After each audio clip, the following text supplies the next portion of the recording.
Hey guys, this is AgentMindStorm, and today we're doing a map showcase. I haven't done one of these in a while, and today we're showing off a map of the entire real world. That is not a joke. This is the entirety of real life's Earth, recreated in Minecraft, and it was generated with a program called WorldPainter. It was made by Dima, and you know him, he joined my Skyblock and my survival series. So, this map is quite something, and he made it so it matches real-life biomes, real-life heat, real-life oceans, depth, height, and even certain ores, like diamonds. So this is a very cool map, and basically what we're just going to do is look at some of the varied locations that we get in this map that you would never see in normal Minecraft.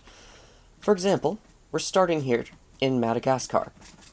This island is looking really cool. It's terrain that you would never see in normal Minecraft, this sort of sand, gravel, grass mix.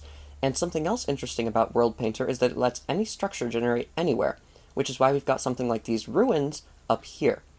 As you can see, these are supposed to be underwater, but when they're on land, they actually kind of work. So they fit in well with this area, and this is just one example of how beautiful this can look. And also, you've probably noticed at this point that we are using shaders today. Yes, I felt that since we're looking at a map that's supposed to be pretty, like that's one of the major benefits of it, then of course we want to use shaders because they make it look even better. So, yes, we're using Silder's Vibrant. I think it's high, I'm not sure. It's a miracle that I can even play at 60 FPS at this. So this is Madagascar. Let's move on to the next area that we have, Antarctica. It's quite a difference, as you can see. Ice as far as you can see and snow, and a single ruin. But if we come to this side, we can see where it connects to the ocean, and this looks very unique. I love how this looks. Look, there's even a crashed ocean ship over there. That looks really cool. So you can see there's seagrass and ice, and then here's one of my favorite things. Ocean monuments can also generate anywhere, so we get something like this, where it's half frozen over by ice. And once again, I love how this place looks at night. There we go. Look at how nice this looks. It's a very cool blue, and you can also see our platform here, but the ice spikes really work, even though ice spikes obviously don't exist. I think ice spikes don't exist in real life. I guess they technically could exist. But yeah, this is Antarctica, and now something to keep in mind is that this map is to scale 1 block to 1 kilometer horizontally. So every single time you walk a block, it would be a kilometer in real life. Now, it is not scaled the exact same vertically, which is why certain things look a lot taller than they probably should. So, it does make for a cooler looking map, though. Let's head to the next area, which is going to crash the server. After that, we are back up, and now we're in an area that is basically the polar opposite of Antarctica. It is Hawaii. Now, obviously, remember what I mentioned about the height maps not exactly scaling the same as the horizontal maps? Yeah, that's why we get something crazy like this. It actually does look really cool.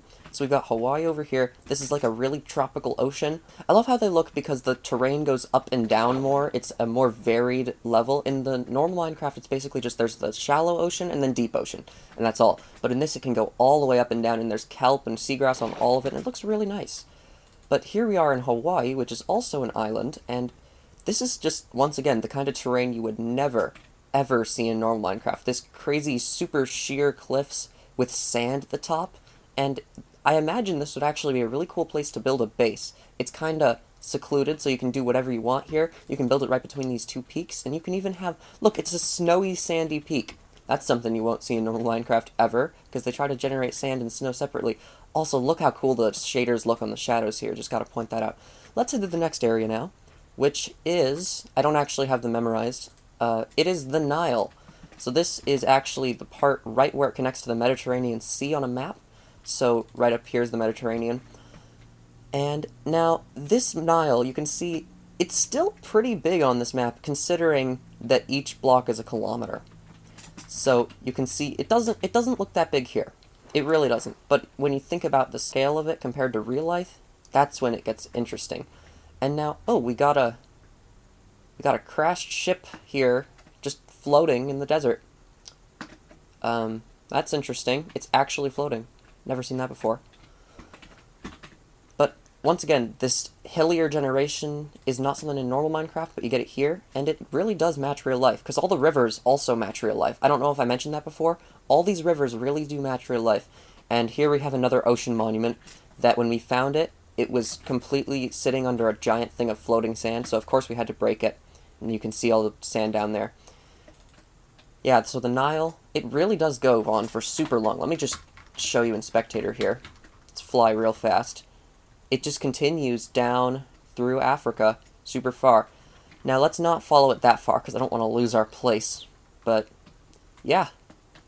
Nile's neat, and it even matches the real-life terrain. Now, this area is super flat. I don't think I would want to build a base here if I were to live on this map, because this would be an awesome map to have a survival world on. But I would come here anyways, because it's a landmark and it looks neat. So let's go to the next area now. New York City. Now, obviously, there is no city here, because it is just terrain. But you can see the shape, and the rivers, and the lakes, and the general terrain climate. So, this is all cool once again. There's not a lot to show here, but yeah, it is the shape of New York. Hopefully, US people can understand, yes, this is real now, because as we all know, the US is the only country, and all the other ones are fake. So let's head to the next area after New York, because once again, New York does look really cool. You can totally see the shape, but let's head to the next area, which is Mount Everest. This is my favorite place in this map, period. It is very tall, obviously, and it's also got a jungle at the base of it, so it ends up creating this really, really cool transition from jungle to snowy cliffs, and it even has ice spikes up there. Now, but my favorite part is this one area where there's a waterfall that goes all the way down through the jungle and becomes a river. It looks so cool, and I wonder what this place is in real life, because if it looks this cool in the game, like, this could be an actual wallpaper. This looks really, really good. So let's head to the next area, though, even though this is definitely my favorite. I love to fly with an elytra down there, and all the other, because there's a bunch of other weird, let me just show you really fast. There's a bunch of other weird trails through these mountains that kind of look like elytra paths, and they work like elytra paths too, like there. And there's even frozen rivers, I think. I mean, yeah, look, it turns into a river. That's really cool. I never even noticed that before. Let's hit the next area now, because we still have a few more to show. The Mariana Trench. We went from the highest place above sea level to the lowest place below sea level, because, yes, underwater terrain is also accurate. So let's turn off the shaders here. So now you can actually see how it looks in normal Minecraft, which it looks much nicer underwater without the shaders. And as you can see, it goes down to y equals 10. This is the lowest that I've found, but this trench is super long, super deep, and something that I would not like in normal Minecraft, because, seriously, let's just see how long it takes to swim to the bottom. 1, 2, 3, 4, 5, 6. 6 seconds to swim to the bottom, which, I mean, yeah, that's pretty fast, but especially compared to the real-life Mariana Trench, but the thing is, you also have to swim back up, and I think it's 10 seconds before you start drowning, so you would not be able to swim down in normal Minecraft without drowning, and that is scary. Now, there's one other cool thing here that's not in normal Minecraft, which is that there are actually bones under the water down here. And I think this is also part of the WorldPainter, but it adds a cool little touch to the Mariana Trench that there's a bunch of bones at the bottom. It kind of makes it eerier. I just re-enabled the shaders without really thinking about this, and wow! The shaders make this sunset look awesome. You can see the coral reef under here also, but more importantly, this sunset.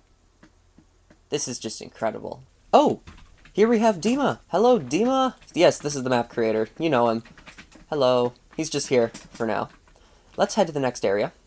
The Grand Canyon. Now, this looks awesome. This area is unfortunately kind of hard to survive in. I made the mistake one time. We were doing like little survival games in this, and I made the mistake of wanting to start here, and then I realized that it's a huge mesa biome with no trees. So it's kind of difficult to survive, but it looks incredible. I like normal Minecraft mesa biomes, and this just blows normal Minecraft mesa biomes out of the water. You still got the cool mesa patterns, but you've also got spires, you got rivers, you got all this huge empty space. and it looks just incredible. I love it. This kind of thing is why this map is awesome. Oh, wait, what the heck? Are you guys seeing this? Is this an igloo? in the mesa biome? Does it have a... It doesn't have a secret basement, does it? No, it doesn't. But still, that's something interesting. Yeah, structures are not limited to their correct biomes, so instead we get stuff like that. Well, guys, I think that's going to be the end of this video. I hope you enjoyed it, and I hope you can thank Dima. Like, this is incredible. It looks so cool, and thanks, Dima, to letting me show it off. So, for now, I do want to tell you all, thanks for watching, and I will see you later.